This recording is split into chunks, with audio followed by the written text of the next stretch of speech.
Bersama saya Azlin Arif dalam rentasan berita edisi 1358. Antara paparan utama. Lagi kalah fitnah, ulama jenis apakah ini? Siapa sabotaj hak 1MDB?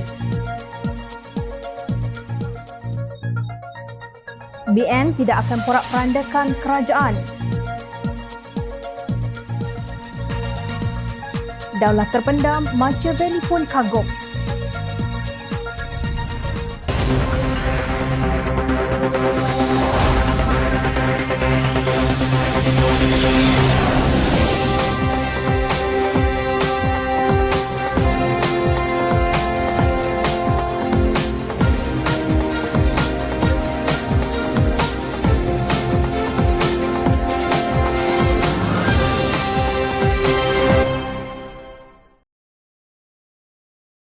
Assalamualaikum dan salam sejahtera.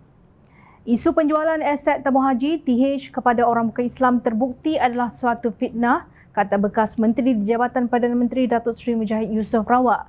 Beliau berkata ia susulan Mahkamah Tinggi Shah Alam pada Selasa telah menolak rayuan bekas ahli jawatankuasa Dewan Ulama PAS Ahmad Dusuki Abdul Rani yang kalah saman di Mahkamah Session Shah Alam pada 14 September 2022. Isu saya jual hotel TH terbukti di dua mahkamah sebagai satu fitnah, ujar Mujahid dalam satu kenyataan semalam. Sebelum ini, Mahkamah Session Shah Alam pada 14 September 2022 telah menolak saman fitnah Dusuki terhadap Mujahid tersebut dengan kos RM11,000. Peguam bela Nur Azmin Zakaria memaklumkan saman tersebut difailkan berhubung dengan ciapan Mujahid terhadap Dusuki pada 22 November 2020 yang berbunyi, seorang ustaz berdusta berpuluh ribu jari mangsa berlagak tahu segalanya akhirnya telan api fitnah dalam perut dia sendiri. Hingga kini tak pernah tarik balik pendustaannya. Allahu musta'an. Hakim Mahkamah Session di dalam keputusannya pada 14 September 2022 yang lalu telah menyatakan pernyataan dalam Twitter itu bukan merupakan suatu fitnah kerana daripada keterangan semasa perbicaraan telah terbukti bahawa aset tabung haji tidak dijual kepada orang bukan Islam. Hakim Mahkamah Tinggi Datuk Kharijah binti Idris dalam keputusannya semalam dalam menolak rayuan Dusuki telah memberikan alasan ringkas antaranya seperti berikut. Pertama, mahkamah mendapati defendant telah atas imbangan kebarangkalian membuktikan bahawa kenyataan yang dipertikaikan KYD tersebut mempunyai justifikasi. Keterangan menunjukkan KYD itu yang merupakan satu tindak balas terhadap kenyataan plaintiff yang disiarkan di YouTube pada 20 Februari 2020 bahawa tabung haji TH telah menjual aset yang terdiri daripada hotel TH yang merupakan harta orang Islam kepada bukan Islam dan adalah dosa yang kena ditanggung sampai akhirat. Kedua, keterangan juga menunjukkan terdapat penjelasan yang dibuat di Parlimen oleh mantan Perdana Menteri terhadap soalan dikemukakan defendant bahawa aset TH yang kurang berdaya saing dipindahkan kepada sebuah syarikat tujuan khas yang dimiliki sepenuhnya oleh Menteri Kewangan diperbadankan MKD dan bahawa TH tidak dikuasai oleh orang bukan Islam. Pemindahan tersebut adalah sebahagian daripada pelaksanaan di bawah Pelan Pemulihan dan Penstrukturan TH yang diluluskan oleh Kabinet sewaktu defendant menjadi Menteri Agama di JPM. Ketiga, terdapat juga keterangan bahawa plaintiff sendiri setuju bahawa hotel TH tidak dijual kepada orang bukan Islam. KYD tersebut adalah suatu tindak balas defendant terhadap kenyataan plaintiff sendiri yang mengatakan hotel TH telah dijual kepada orang bukan Islam. Mahkamah Tinggi hari ini seterusnya turut memerintahkan Dusuki membayar kos RM7,000 kepada Mujahid. Jelas terang lagi kan bersuluh. Sekali lagi membuktikan bahawa pemimpin PAS dan Perikatan Nasional kaki fitnah menggunakan sentimen Melayu dan Islam untuk meraih sokongan dan menjatuhkan lawan. Ia satu taktik murahan dan memalukan. 5 hari lalu, tabung haji telah mengumumkan dividen 3.1% kepada semua pendeposit. Keuntungan 3.1% itu dikatakan kompetitif mengambil kira antaranya kadar agihan bagi tahun 2022. Namun begitu, timbul banyak persoalan yang bermain di minda rakyat terutamanya orang Melayu Islam. Di mana pulangan dividen yang tinggi untuk tahun 2022 sedangkan selama ini Perikatan Nasional ketika mentadbir dan menguruskan institusi Islam itu selalu mendakwa mereka adalah antara yang terbaik dan menghasilkan keuntungan. Perlu diingat, dividen yang diumumkan beberapa hari lalu merupakan hasil perniagaan dan keuntungan pada tahun 2022. Jangan pula nanti ada stesen TV Bota Tuli sekali lagi menyalahkan Pakatan Harapan atau Kerajaan Perpaduan kerana dividen yang rendah seperti mana yang berlaku pada tahun 2018 sehingga TH dianggap akan melingkup. Sedangkan ketika itu Datuk Seri Mujahid Yusof Rawat dan pasukannya sedang bertungkus lumus memperbetul serta memperbaiki.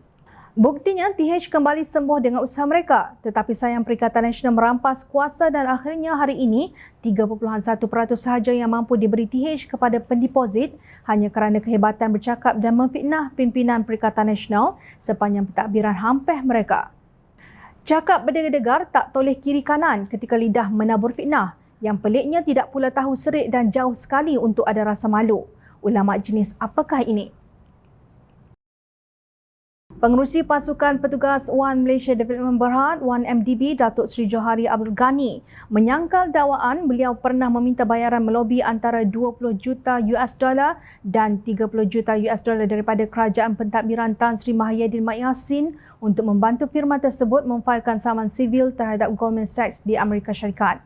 Beliau menafikan mengetahui kewujudan dokumen yang dibangkitkan oleh sebuah blog atau terbabit dalam komplot untuk membunuh watak bekas Perdana Menteri itu demi kepentingan politik. Saya tidak akan membenarkan mana-mana pihak menggugat misi badan petugas iaitu untuk mencadangkan penyelesaian terbaik kepada kerajaan berhubung perolehan semula aset 1MDB. Saya juga tidak berminat membabitkan diri dalam sandiwara politik tuduh-menuduh dengan orang yang merahsiakan identiti diri ketika menyebarkan fitnah melalui blog yang tidak boleh dipercayai, katanya dipetik portal Free Malaysia Today, FMT. Johari menyifatkan dokumen tersebut syarat dengan pembohongan. Fitnah terhadap saya ini semata-mata cubaan untuk menggagalkan kerja-kerja penting pasukan petugas ke arah mendapatkan semula dana awam yang dicuri selain mengenal pasti sama ada pihak yang merunding terma perjanjian dengan Goldman Sachs bertindak cuai sehingga perjanjian berkenaan tidak mengutamakan kepentingan kerajaan. Sungguh pun ia merupakan pihak paling terkesan, kata Johari. Menurutnya, beliau tidak memegang sebarang peranan dalam kerajaan pimpinan Mahyadin. Beliau menjelaskan ada membuat pertemuan dengan Mahyadin bersama Menteri Kewangan ketika itu Tengku Datuk Seri Zafrul Aziz dan Peguam Negara Tan Sri Idrus Harun pada 30 Jun 2020 di Pejabat Perdana Menteri untuk berbincang tuntutan yang perlu diperolehi daripada Goldman Sachs. 3 hari kemudian, pada 3 Julai, beliau menghantar cadangannya secara bertulis kepada Mahyadin. Cadangan bertulis saya sama sekali tidak mengandungi sebarang rujukan kepada fee lobby atau apa jua bentuk fee yang saya dituduh menuntut, tegasnya. Johari berkata berdasarkan pemahamannya, cadangan bertulis itu diajukan oleh Mahyadin kepada Idrus pada 15 Julai 2020. Bagaimanapun, beliau terkejut apabila pada 24 Julai 2020, kerajaan sudah menandatangani dokumen Points of Agreement dengan Goldman Sachs. Ia disusuli pemeteraian perjanjian pada 18 Ogos 2020 yang merangkumi semua terma penyelesaian dengan Goldman Sachs. Bayaran modal pokok bond hanya perlu dilunaskan pada Mei 2022, bermakna kerajaan mempunyai tempoh cukup selesa untuk berunding, katanya. Sementara itu, Perdana Menteri Datuk Seri Anwar Ibrahim berkata beliau bersetuju dengan pandangan badan petugas bahawa kerajaan sepatutnya memperoleh pampasan jauh lebih besar daripada Goldman Sachs Group Incorporated berbanding apa yang dipersetujui. Dari awal saya anggap ia dibuat secara gopoh-gapah, maka ia timbulkan banyak persoalan oleh kelompok awal dahulu, kata Anwar di petik media. Malah dalam wawancara dengan Bloomberg Television pada Januari lalu, Anwar menuntut Goldman Sachs menghormati penyelesaiannya dengan kerajaan kerana peranan firma tersebut dalam skandal 1MDB. Beliau berkata firma Wall Street itu tidak seharusnya menggunakan kekuatan kewangannya untuk menentukan syarat. Kata Anwar, penyalahgunaan dana negara berdaulat itu berjaya dilakukan kerana institusi seperti Goldman Sachs bersubahat dengannya, iaitu bekas Perdana Menteri ke-6 Datuk Seri Najib Razak.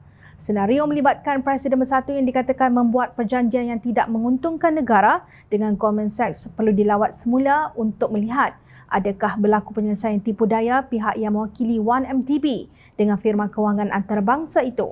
Penyelesaian pantas pada Julai 2020 dengan Goldman Sachs yang baru sahaja didapati bersalah di Amerika Syarikat kerana membantu dalam penipuan Malaysia sebanyak 6.5 bilion US dollar, kira-kira 25.8 bilion ringgit, melalui 1MDB kini menjadi tanda tanya. Malaysia menerima pembayaran tunai hanya 2.5 bilion US dollar, kira-kira 10.75 bilion ringgit, sedangkan Kerajaan Pakatan Harapan sebelum itu telah menuntut lebih 9 bilion US dollar, kira-kira 38.69 bilion ringgit yang mencerminkan kos sebenar jenayah itu kepada pembayar cukai Malaysia. Siapakah agaknya yang cemburu dengan Johari sehingga sanggup mensabotase usaha pasukan petugas untuk mendapatkan semula hak Malaysia menerusi 1MDB? Sudah tentu mereka yang ada kepentingan untuk menyembunyi fakta sebenar rundingan penyelesaian antara 1MDB dengan Goldman Sachs.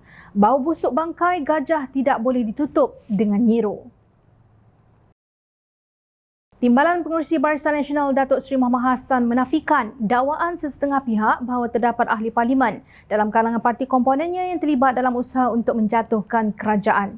Beliau berkata BN tidak akan memporak-perandakan kerajaan sedia ada. Ini kerana pihaknya telah berjanji untuk membentuk kerajaan yang stabil serta diperlukan bagi menguruskan negara dan kerajaan ketika ini ditubuhkan atas dasar kerjasama pelbagai parti. Untuk menumbangkan kerajaan sekarang, saya rasa agak sukar kerana Akta Anti Lompat Parti telah berkuat kuasa dan mana-mana ahli parlimen yang mahu menyokong parti lain perlu meletakkan jawatan dan diadakan pilihan raya kecil.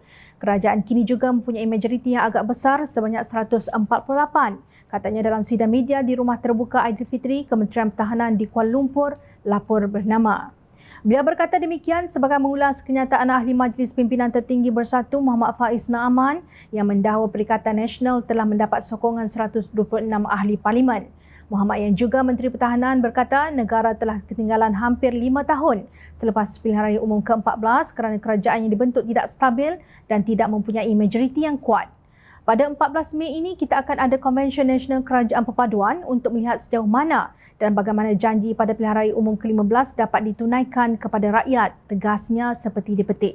Sebenarnya Jom Channel amat hairan dengan kegigihan Perikatan Nasional untuk mengulangi aksi tebuk atap yang dilakukan mereka pada hujung Februari 2020 lalu. Aksi ini jika benar adalah satu penderhakaan kepada Yang di-Pertuan Agong Al-Sultan Abdullah Ri'aituddin Al-Mustafa Billah Shah yang bertitah tidak mahu melihat kerajaan baginda ditumbangkan. Rakyat juga benci kepada pengkhianatan. Mereka telah menzahirkan kebencian itu dengan meranapkan cita-cita beberapa pimpinan tertinggi Perikatan Nasional daripada terus berkuasa. Antaranya termasuk Datuk Seri Muhammad Azmin Ali yang kalah di Gombak, Datuk Zuraida Kamaruddin kalah di Ampang, Datuk Muhammad Rashid Hasnun kalah di Batu Pahat, Datuk Mansur Osman kalah di Nibun Tebal dan Datuk Seri Ahmad Faizal Azumu kalah di Tambun. Mereka semua gagal mempertahankan kerusi masing-masing yang dimenangi dengan bantuan pasukan daripada Pakatan Harapan pada pilihan raya umum ke-14 yang lalu. Kini setelah menderhaka kepada Yang di-Pertuan Agong, ada pemimpin mereka yang meroyan dengan angka. Lebih mengherankan apabila aksi tebuk atap 2.0 ini turut didalangi oleh parti yang kononnya memperjuangkan Islam.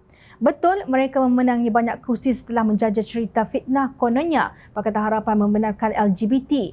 Aset tabung haji dijual kepada bukan Islam, menyokong rejim Zionis Israel, pelajar perempuan dipaksa pakai skirt dan sebagainya.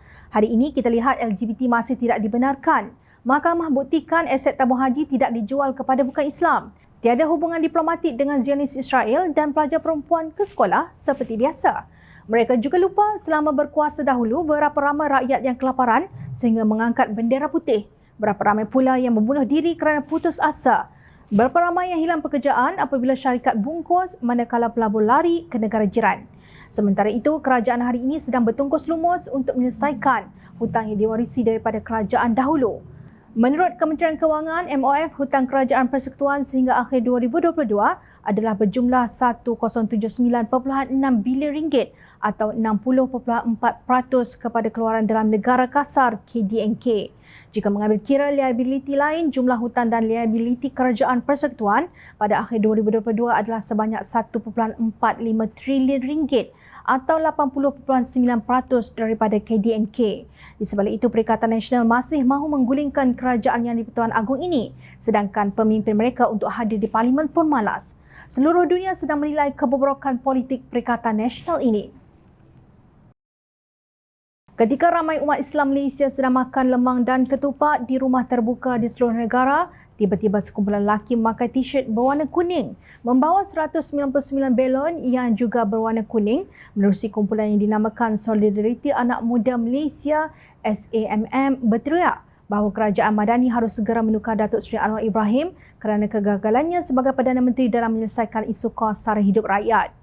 Menurut penyelaras SAMM Badrul Hisham Syahrin atau lebih dikenali sebagai Cikgu Bad, mendakwa rakyat kini hidup dalam kepayahan dan Anwar tidak mempedulikan mereka. Dan dengan ini kita isytiharkan Anwar merupakan badut negara, tegas Badrul Hisham. Beliau memberi amaran akan mengadakan satu himpunan yang berskala lebih besar kurang daripada tempoh masa 60 hari jika suara bantahan rakyat tidak didengar. Kelakarnya, Sekumpulan individu yang memakai t-shirt warna kuning berarak membawa belon kuning pada 1 Mei itu tidak pula kurus kering seolah-olah sedang hidup dalam kepayahan seperti penduduk Sudan yang dilanda perang saudara. Aksi Baru Hisham dan gerombolannya rata-rata dikecam oleh netizens yang menganggap mereka yang sebenarnya badut. Anehnya, badut-badut ini yang diketahui berkait dengan Perikatan Nasional mengata Perdana Menteri yang sedang susah payah tanpa mengambil upah untuk membina semula negara sebagai badut. Justru tidak heran apabila pengarah komunikasi amanah Khalid Abdul Samad berkata, Machiavelli pun kagum dengan kesungguhan PN mendapatkan kuasa dengan apa cara sekalipun. Beliau merujuk kepada buku Machiavelli yang bertajuk The Prince yang menjadi asas perjuangan politiknya pada kurun ke-16. Kata Khalid, Machiavelli mentarifkan politik itu sebagai a naked struggle for power atau persaingan tanpa segan sindu untuk mendapatkan kuasa. Malangnya kita lihat inilah budaya politik yang ingin disemai di Malaysia oleh Perikatan Nasional yang terdiri daripada Bersatu dan PAS. Keterlibatan Bersatu dalam usaha menyuburkan budaya politik seperti ini tidak menghairankan. Mereka tidak pernah mendakwa mereka membawa politik berakhlak atau bernilai tinggi, ujar Khalid.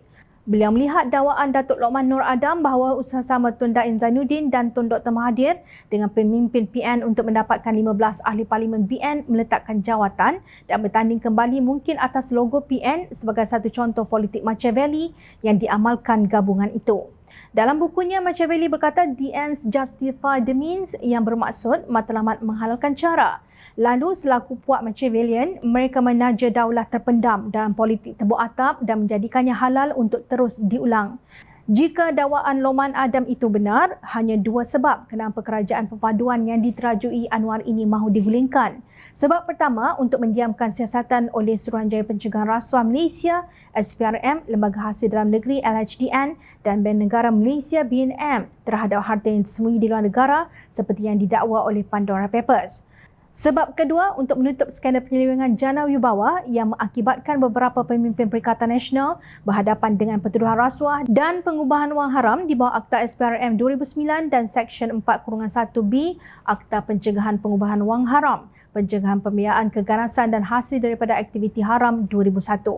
Menurut laporan, Ketua Polis Daerah Dang Wangi, Asisten Komisioner Nur Delhan Yahya berkata polis telah membuka 2 kertas siasatan di bawah Seksyen 9-5 Akta Perhimpunan Aman 2012 dan penganjur kedua-dua perhimpunan itu dipanggil ke IPD Dang Wangi untuk direkodkan keterangan.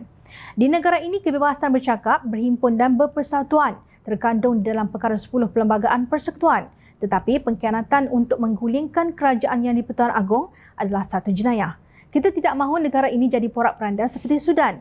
Ingat, sesungguhnya rakyat sedang memerhati. Teruskan bersama kami di Jom Channel untuk mendapatkan berita politik tanah air. Saya Azlin Arif, terima kasih. Assalamualaikum dan salam sejahtera.